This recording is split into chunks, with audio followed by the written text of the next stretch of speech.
In March of 2020, you can imagine for a Montessori school that focuses on hands-on learning and true connection with their students and families, we were up against a pretty high wall.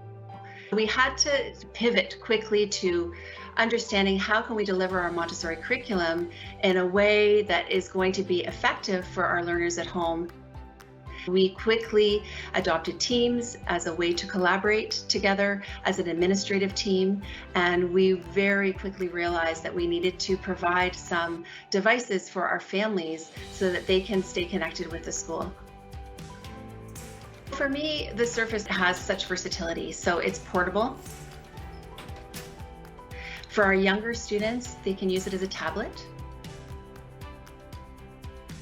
For our older students, they can use the type cover and it becomes a fully functional, powerful laptop. We didn't want to limit ourselves to something that ran a stripped down version of Word or PowerPoint or Excel. Teachers sometimes will share their screen, pull up a Word document or a PDF, and they can annotate over it. If they want to show what the correct answer was or highlight some aspects of a lesson.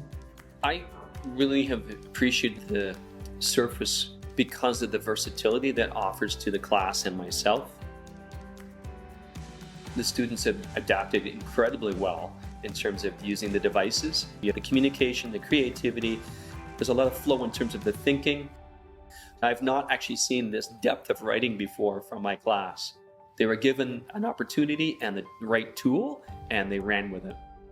What we really liked about the Surface and O365 environment was the ability to collaborate, especially for planning reopening of the school. I don't think we could have done it without Teams and Office 365. I really don't. Honestly, there's nothing better than working with children. And during this pandemic, more than ever, it has been such a saving grace to be able to come into the school and see the children working in their classrooms. They're connecting with their friends that are remote at home, and they're working with the materials, they're working with their teachers, and there's so much collaboration and connection happening. And I think that's what we need right now. We just still need to feel connected.